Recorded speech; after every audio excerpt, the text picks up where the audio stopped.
દાંતા તાલુકા પંચાયતમાં 31 વર્ષ બાદ ભાજપનું શાસન આવ્યું છે।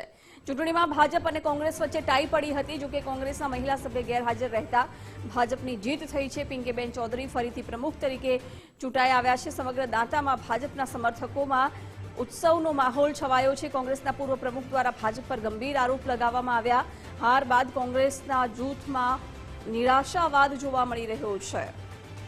જો કે દાંતા તાલુકા પંચાયતમાં 31 વર્ષ बाद भाजपનું શાસન આવ્યું છે।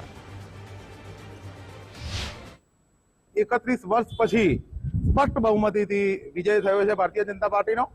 કોંગ્રેસને 9 ઉમેદવારો મળ્યા અને અમારે 10 ઉમેદવારો હતા, એટલે અમારી સ્પષ્ટ બહુમતી થઈ છે। એટલે ઘણા વર્ષો પછી ભારતીય જનતા પાર્ટીની તાલુકા પંચાયત અહીં બની છે અને આવનારા સમયમાં પણ આ પત્રકાર મિત્રોને મેં પહેલા એ કીધું હતું કે આ કોંગ્રેસનો ગઢ અમારે તોડવાનો છે। પાર્ટીની સફળતા એ દરેક કાર્યકર્તાની સફળતા છે। દરેક કાર્યકર્તાએ ઉમેદવારોએ તનતોડ મહેનત કરી છે।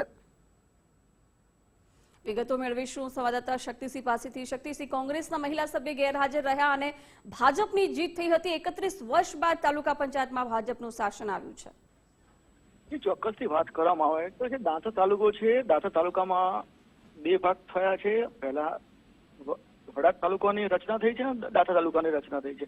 દાંતા તાલુકા પંચાયતના 20 સભ્યો હતા। 20 સભ્યો પૈકી 10 સભ્યોનો ભાજપ અને કોંગ્રેસમાં ચૂંટાયા હતા। પણ જે પ્રકારે આજે છે પ્રમુખ અને ઉપપ્રમુખની ચૂંટણીનું પરિણામ હતું, તે દિવસે કોંગ્રેસના એક મહિલા સભ્ય છે તે ગેરહાજર રહ્યા હતા। તેના પગલે ભાજપે સત્તા મેળવવામાં ખુશી વ્યક્ત કરી હતી અને તેમના કારણે સમગ્ર દાંતા પંથકમાં 31 વર્ષ બાદ ભાજપને ખુશી મનાવવાનો અવસર મળ્યો હતો। તો બીજી તરફ પંચાયતની વાત કરવામાં તો હડાદ તાલુકા પંચાયતની અંદર 12 સભ્યો સ્પષ્ટ બહુમતી કોંગ્રેસની હતી અને ત્યાં હડાદ તાલુકા પંચાયતમાં કોંગ્રેસની મતલબ પ્રમુખ પદ મળ્યું છે અને હડાદ તાલુકા અને દાંતા તાલુકાની અંદર એક ભાજપ અને કોંગ્રેસને બંને એક પર સીટ પર પ્રમુખ પદ મળવા પામ્યું છે।